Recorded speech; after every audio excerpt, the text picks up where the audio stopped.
인사해야죠. 옆분과 웃으면서 삽시다. 네. 또 한번 웃으면서 살겠습니다.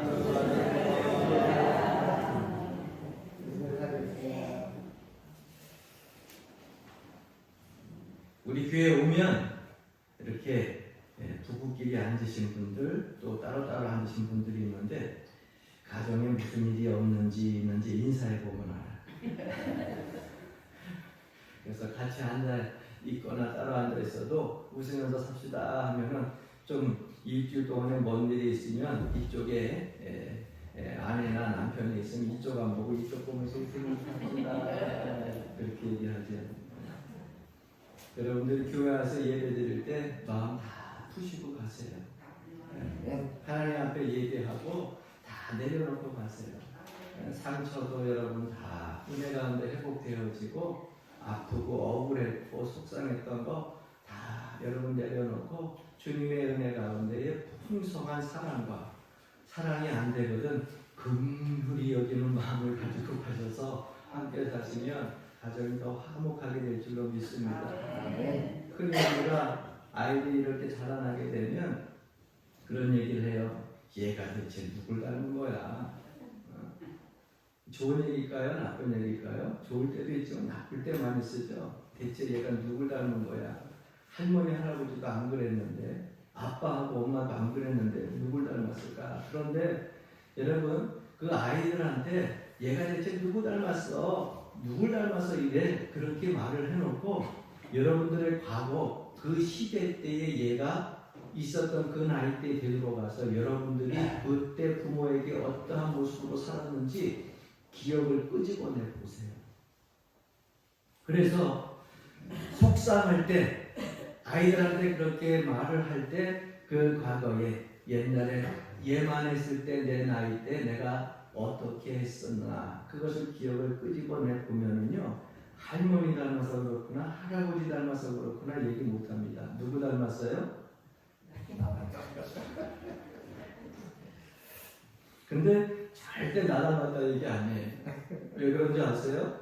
얘가 대체 누굴 닮아서 이래 그랬을 때는 지금 하는 일이 나한테 너무 속상하고 못마땅하니까 나 닮았다 소리는 안 해요. 그래서 가끔가다 그렇게 얘기를 합니다. 당신 닮은 것 같아. 서로 당신 닮은 것 같아. 그런데 여러분 서로 그 아이를 보면서 당신 닮은 것 같아 다른 사람 닮은 것 같아 얘기하게 되면 자기 자신을 절대로 자각할 수가 없고요. 그 아이의 그 속상함을 이해할 수가 없습니다. 그리고 오랜 동안 또한 우리는 신앙생활하면서 어느덧 장성해가지고 교회의 집사님, 권사님, 장로님으로 다니고 있잖아요.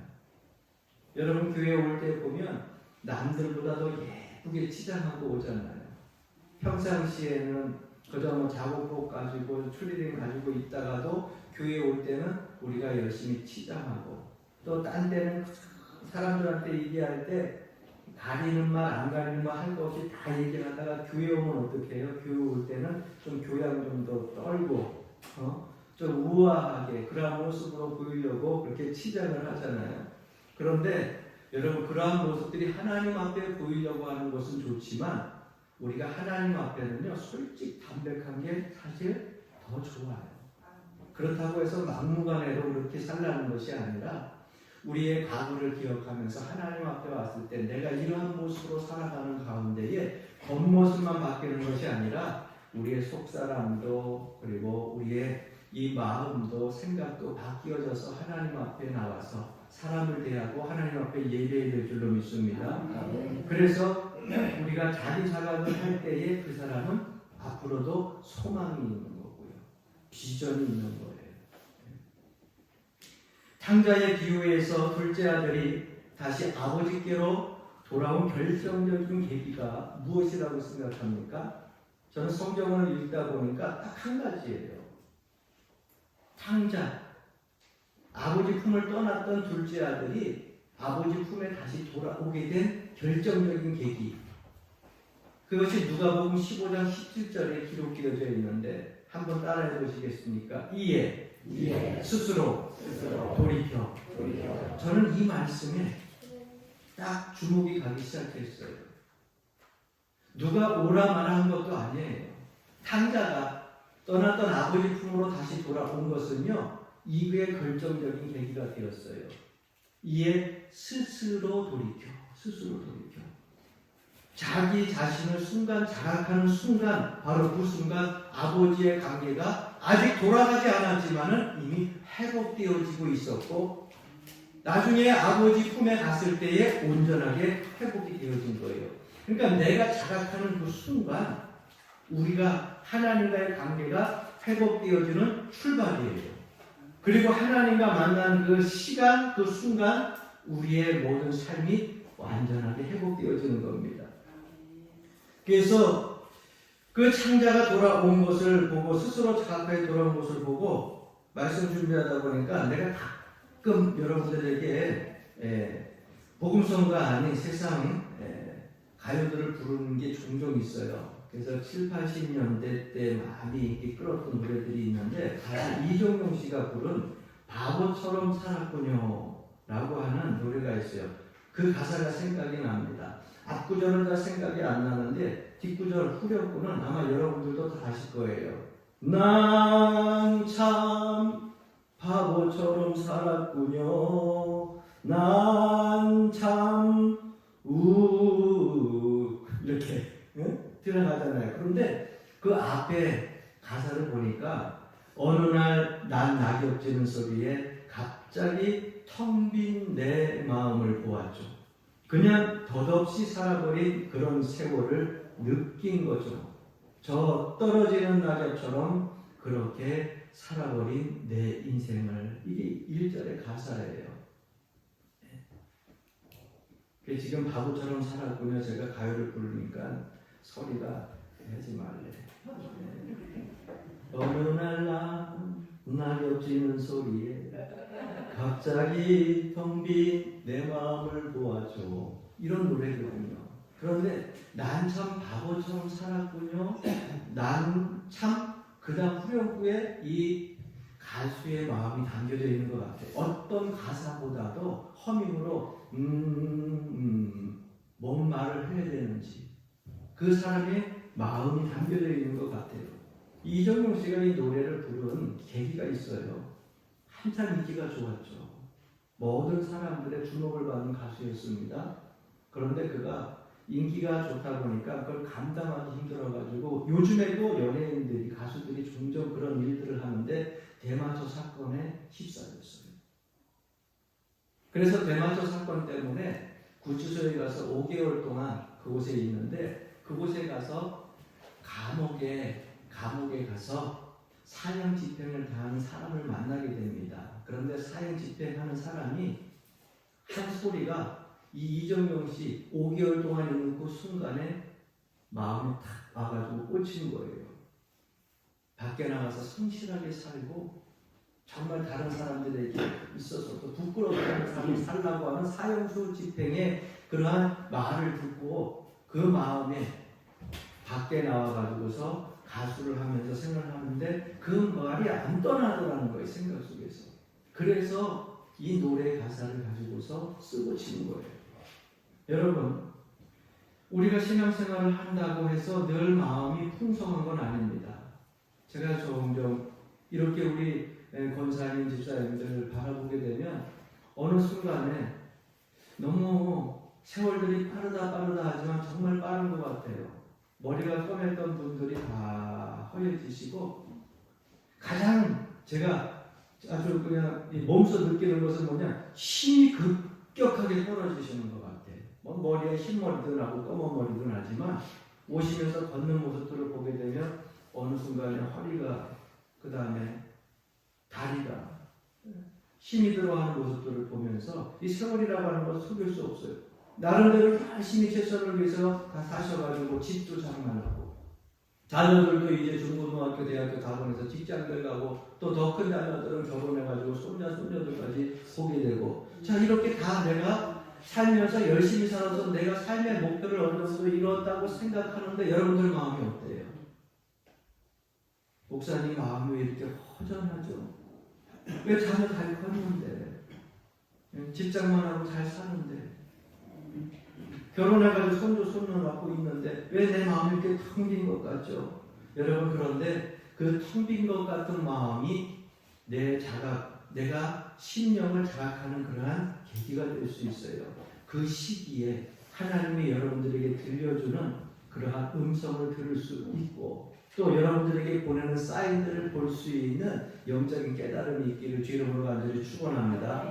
잘 나가고 잘 되고 세상 사는 것이 바빠가지고 다른 것에 신경 쓸 수 없으면 하나님의 세미한 음성들과 그 기회들을 가끔 놓칠 때가 있거든요. 그 마음이 허전하고 텅 빈 것 같을 때 하나님이 쌓입니다. 하나님이 나를 만나고 싶어 하는구나. 하나님께서 나를 기억하고 나와 더불어 더 교제하고 싶어 하는구나. 그렇게 깨닫고 하나님 앞에 더 가까이 나아가기를 주 이름으로 간절히 축원합니다. 이런 텅 빈 마음을 우리만 가진 것이 아니라 본문 말씀에 보니까는 야곱도 그 마음을 가지고 있어요. 야곱은 소위 말하는 모태신앙입니다.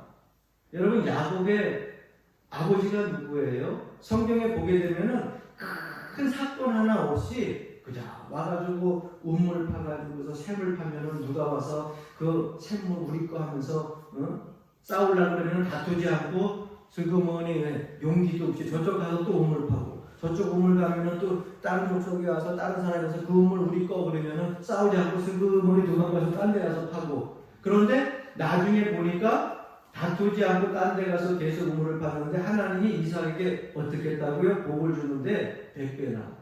할렐루야. 그러니까 이삭은 마음이 어떻게 보면 좀 온유한 것 같고 용기도 없는 것 같지만 겸손의 상징이에요.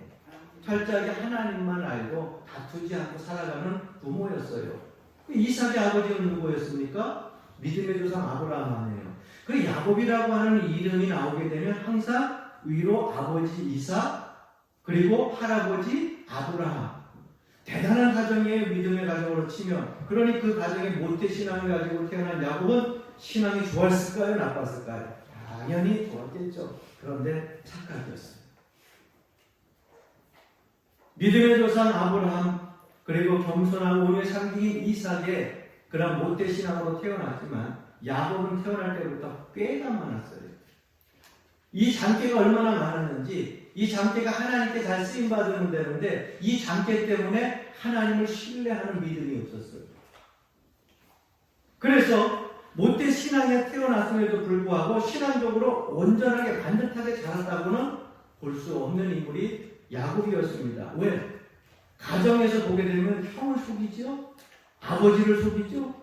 장깨와 술수를 의지하고 자신의 목적을 위해서는요, 남이 눈물을 흘리든 남이 아파하든 남이 억울해하든 상처를 입든 상관하지 않고 자기의 목적을 이루기 위해서 달려가는 사람이 바로 야곱이었거든요. 이러한 야곱을 우리가 어떻게 신앙적인 사람이라고 할 수 있어요?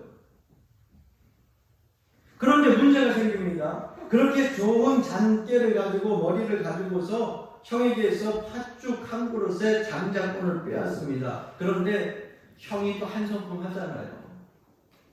이 사나이다운 성품을 가지고 사냥만 하던 에서가 자기의 장자권을 빼앗게 되니까 눈이 혈안이 되어져 가지고서 야곱을 죽이려고 합니다. 야곱은 결국 부모님 하디아의 삼촌 라반의 집으로 도망가게 하는데, 여러분 보따리 하나 짚고 그 나이에 도망가는데 우리가 생각하는 길이요, 지금은 뭐 차 타고 기차 타고 뭐 KTX 타고 뭐 얼마든지 가려면 많이 갈 수 있죠. 뭐 부산도 뭐 하루 안에 다 가잖아요. 야곱의 집에서 이삭의 집에서 삼촌 라반의 집까지 거리가 얼마냐면 800km예요. 당시에 자동차가 있었어요? 오직 갈 수 있는 건 뭐예요? 걸어가는 거예요. 지금처럼 뭐 길이 아스팔트처럼 잘나 있어요? 아니에요. 산을 넘고 들을 넘고 강야를 지나고, 들짐승이 언제 나올지도 모르고 그런 길을 800km를 걸어가야 되는 거예요. 야만 도주하듯 나온 이 야곱의 인생길이 얼마나 험할 것이라고 하는 것은 우리가 상상 안 해봐도 알 수 있어요. 그렇게 지나가다가 11절 말씀에 보니까 야곱의 모습이 나옵니다. 한 곳에 이르러는 해가 진지라 거기서 유숙하려고, 집도 아닌 그냥 들판에서 잠을 자려고 그곳에 한 돌을 가져다가 베개로 삼고 거기 누워 자더니 편안한 집 놔두고 비계도 없어서 돌을 가지고 베개 삼아 가지고서 들판에서 누워 자는 거예요. 여러분 생각해 보세요. 야곱이 어쩌다 이렇게 되었어요? 리브가가 그렇게 아끼고 사랑하고 집에서 정말 부모의 사랑을 받고 따뜻한 밥 먹으면서 마음껏 뛰어놀 수 있는 그런 안전한 지대에서 이제는 나와가지고 지금 들판에 나와가지고 돌을 베개 삼아서 밤하늘을 보면서 누워있어요. 너무나 피곤해서 잠이 들었는지. 여러분 이 모습을 보면 어쩌다 이렇게 야곱이 되었냐는 거예요. 그래서 야곱이 그런 인생을 살다가 나중에 요셉을 통하여서 애굽 땅 바로에게 갔을 때 바로가 나이를 묻습니다. 네 나이가 몇이냐? 이렇게 물어봤을 때에 야곱은요, 내 나이 50입니다. 내 나이 60입니다. 내 나이 70입니다. 이렇게 얘기하지 않았어요. 내가 험악한 세월을 보냈나이다 라고 대답을 합니다. 그 이유가 뭐냐? 여러분 그 이유를 성경에 보게 되면은 우리가 분명하게 알 수 있어요. 여러분 먼저 창세기 25장 23절 말씀에 보게 되면 여호와께서 그에게 이르시되 두 국민이 내 태중에 있구나. 두 민족이 내 복중에서부터 나누이리라. 이 족속이 저 족속보다 강하겠고 큰 자가 어린 자를 섬기리라 하셨더라. 이렇게 말씀하고 있습니다. 어머니 리브가 태중에서 약속을 받은 인물은 에서예요, 야곱이에요? 큰 자가 어린 자를 섬기리라. 그럼 먼저 나온 에서예요? 나중 나온 야곱이에요? 야곱이죠. 이미 태중에서부터 선택을 받았어요. 하나님이 축복을 해주시겠다고. 분명히 큰 자가 어린 자를 섬길 것이라고 말씀하고 있어요. 그런데 이 놀라운 축복을 받고 태어난 야곱은 하나님을 신뢰하지 못했다는 거예요.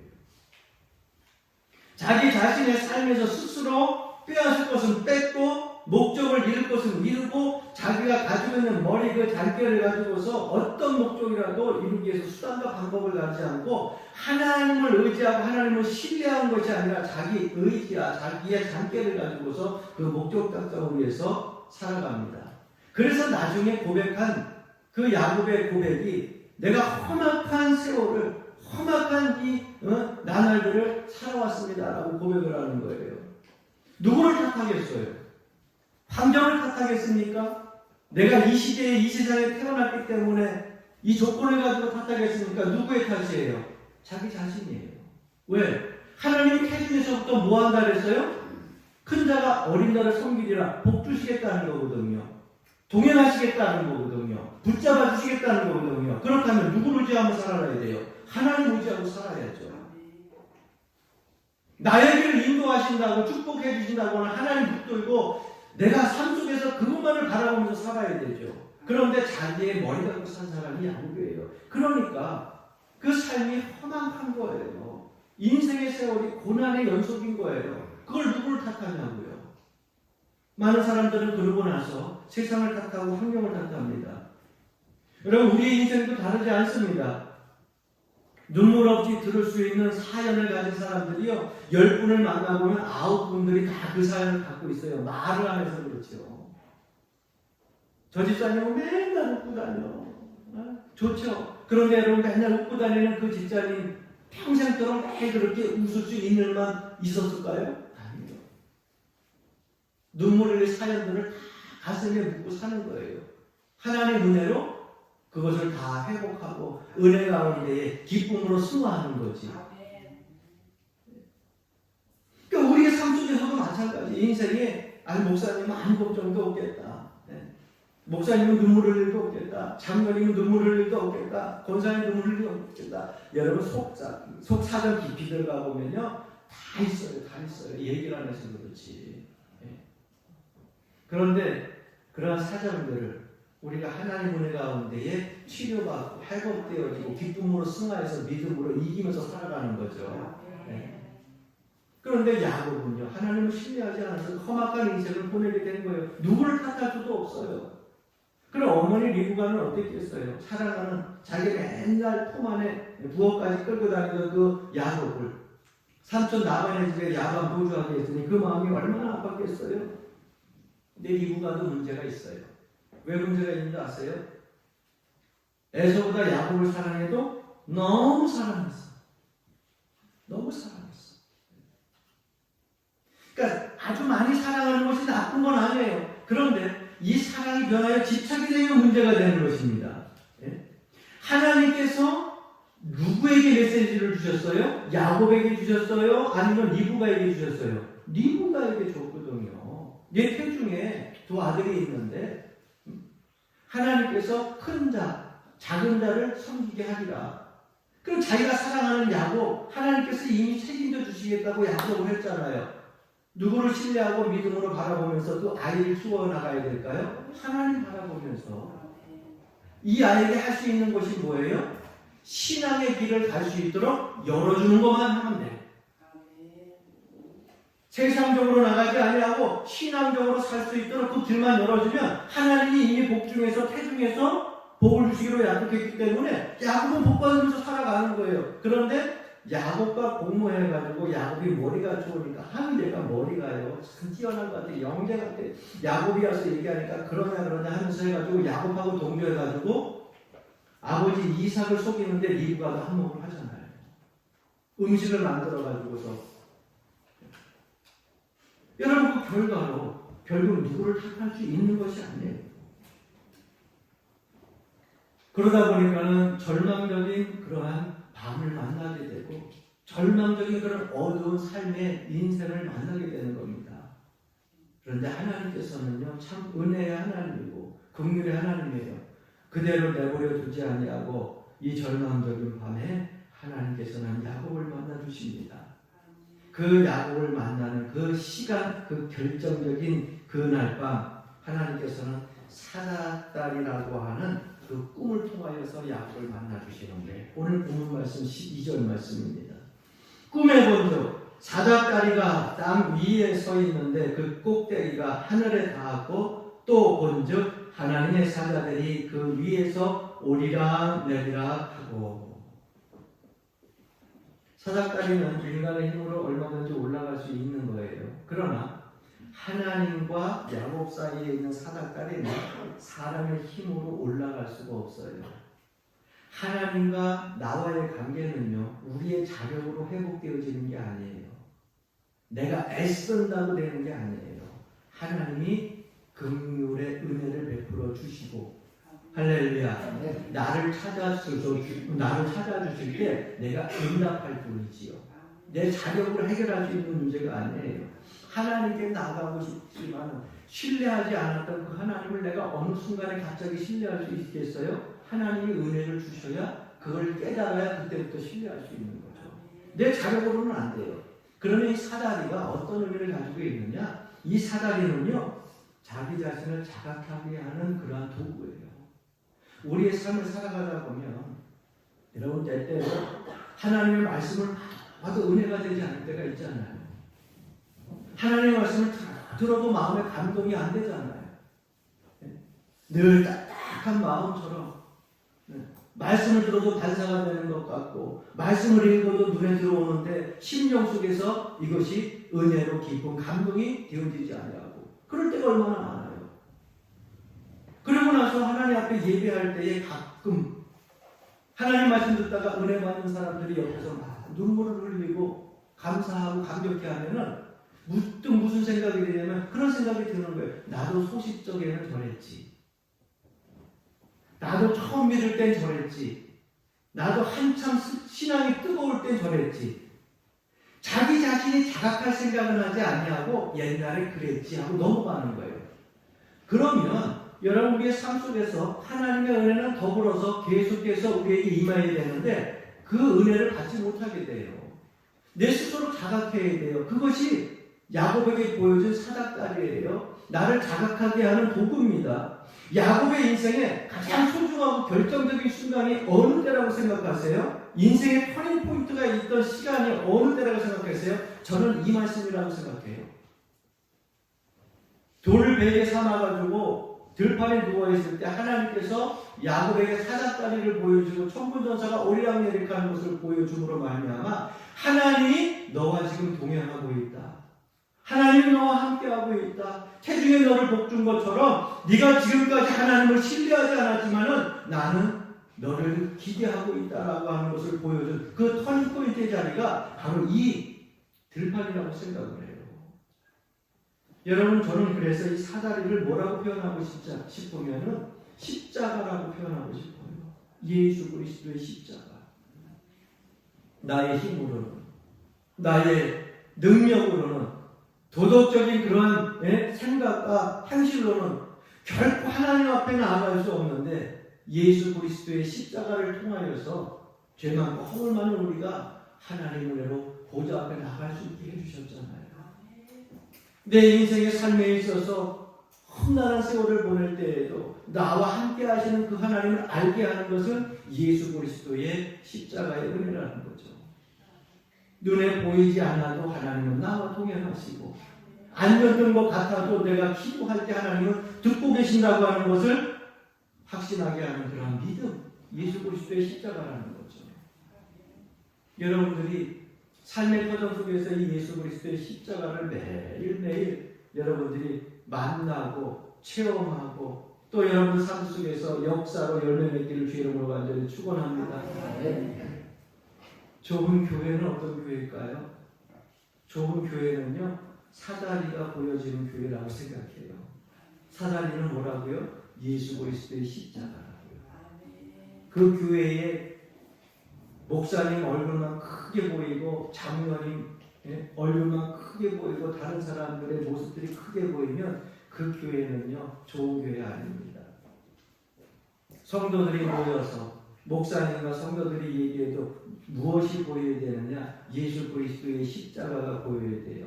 목사님을 통해서 예수 그리스도의 십자가가 보이고 성도들의 삶을 통하여서 예수 그리스도의 십자가가 보이고, 할렐루야. 그래야 좋은 교회예요. 그래서 우리 교회도 더 좋은 교회가 되려면 여러분들 언어와 삶의 모습 속에서 예수 그리스도의 십자가가 나타나야 돼요. 그래야 좋은 교회로 소문나는 거예요. 하나님께서 내려주신 사다리를 발견하고 나서 야곱이 어떤 고백을 합니까? 16절 말씀입니다. 야곱이 잠이 깨어 이르되 여호와께서 과연 여기 계시거늘 내가 알지 못하였도다. 여기서 생각해 볼 것이 있어요. 보세요. 야곱이 잠에서 깼어요. 그리고 나서 고백한 겁니다. 여호와께서 과연 여기 계시거늘. 자, 하나님께서 야곱이 잠이 깼을 때 그 들판에서 돌을 베개 삼아가지고 누워있을 때 그때만 함께 계셨을까요? 이미 리브가에게 태중에 계시는 것처럼 리브가 뱃속에 있을 때부터 하나님은 함께 하셨고, 잠 깨가지고서 팥죽 한 그릇에 장자권을 빼앗을 때도 함께 하셨고, 형을 속일 때도 이삭을 속일 때도 하나님은 야곱 곁에 있으셨다고 하는 사실을 야곱은 알지 못했어요. 왜? 그때는 자기 잔꾀를 가지고 살아갔기 때문에, 하나님을 의지하고 하나님 음성에 기울이지 않고 살아갔기 때문에. 그런데 사단딸이 그 사건을 통하여 가지고서 하나님을 만나고 나니까, 하나님의 음성과 계시를 보게 되니까 그 다음에 하나님이 나와 함께하고 있다고 하는 것을 그때야 깨달은 거예요. 그래서 내가 알지 못하였도다. 과연 여기 계시거든이 아니라 이미 이전부터 하나님은 늘 항상 함께 계셨다고 하는 거예요. 이 깨달음의 전제가 회복의 시작입니다. 우리가 인생을 살아갈 때 그래요. 고난과 험난함과 역경과 허무함과 텅 빈 마음을 가지고 살 때 하나님을 신뢰하지 않으면 하나님은 저 멀리 계시는 것 같아요. 항상 다른 곳에 계시는 것 같아요. 내가 이쪽을 보면 하나님은 저쪽을 보는 것 같고, 내가 또 저쪽을 보면 하나님 이쪽 보는 것 같고, 하나님은 항상 내 등 뒤에 있는 것 같고 그래요. 그러나 내가 영적인 자극을 가지고 하나님 앞에 내 삶 속에서 눈물로 기도하는 가운데 하나님의 은혜를 회복하게 되면 하나님은 이전에 내가 아플 때도 함께 하셨고 슬플 때도 함께 하셨고 지금도 함께 계신다고 하는 사실을 깨닫게 되는 거예요. 이런 은혜가 여러분들에게 있기를 주님으로 간절히 축원합니다. 저는 여러분들이 한 주 한 주 살면서 하루하루 살면서 무엇 때문에 마음이 무너지고 무엇 때문에 슬퍼하고 무엇 때문에 마음 아파하는지 다 알 수 없어요. 그러나 그 절망적인 그 순간에 이 목사는 여러분 주변에 없을 수 있어요. 장로님이나 권사님 성도들이 여러분 주변에 없을 수 있어요. 그러나 하나님은 여러분 곁에 항상 함께하고 있다는 사실을 결국 잊지 마시기를 주의 이름으로 간절히 소망합니다. 아멘. 그래서 저는 하나님께서 야곱에게 주신 이 약속의 말씀을 묵상하게 되면 자꾸 가슴이 벅차고 눈물이 나요. 15절 말씀입니다. 내가 너와 함께 있어 내가 어디로 가든지 너를 지키며 너를 이끌어 이 땅으로 돌아오게 할지라. 내가 네게 허락한 것을 다 이루기까지 너를 떠나지 아니하리라 하신지라. 할렐루야. 가장 고독한 그 새벽 하나님의 이 말씀이 야곱에게 어떤 의미로 다가왔을까? 나는 혼자인 줄 알았는데 나는 도망자인 줄 알았는데 참 절망적인 그러한 사람인 줄 알았는데 하나님이 함께 하신다는 거예요. 여러분 혼자 있다고 생각하지 마세요. 여러분 혼자가 아닙니다. 여러분을 위해서 늘 기도하고 계시는 주님이 계시고요. 중보기도 하시잖아요. 여러분들을 위해서 기도하는 목회자가 있고요. 여러분들을 위해서 기도하고 있는 여러분 이웃 성도들, 여러분들의 동역자들이 있다고 하는 것을 잊지 마세요. 그 무엇보다도 하나님이 함께 하신다고 하는 사실을 기억하시기를 바랍니다. 그래서 아까는 가요가 생각나는데 복음성가도 하나 좋은 복음성가가 기억이 납니다. 당신이 지쳐서 기도할 수 없고 눈물이 빗물처럼 흘러내릴 때 주님을 위해 연약함을 하시고 사랑으로 인도하시네. 누군가 널 위하여 누군가 기도하네. 내가 홀로 외로워서 마음이 무너질 때 누군가 널 위해 기도하네. 이게 복음성가 가사라고만 생각하지 마세요. 여러분 혼자가 아닙니다. 여러분을 위해서 기도하는 사람들이 있어요. 그래서 지금 여러분 커다란 웅덩이를 지날 그러한 고난의 길에 있으니까 캄캄한 동굴을 지나가는 것처럼 아무것도 보이지 않는 그러한 시간대에 있으니까 오늘 야곱에게 약속하신 이 말씀이 여러분에게 하신 약속의 말씀을 기억하고 주 안에서 믿음으로 승리하시길 바랍니다. 내가 너와 함께 있어 내가 어디로 가든지 너를 지키며 너를 이끌어 이 땅에 돌아오게 할지라. 내가 내게 허락한 것을 다 이루기까지 함께 따라해 봅시다. 너를 떠나지 아니하리라. 할렐루야. 여러분들의 모든 삶의 현장의 눈물의 사연이 기쁜 소식으로 바뀌어지기를 주의 이름으로 간절히 축원합니다.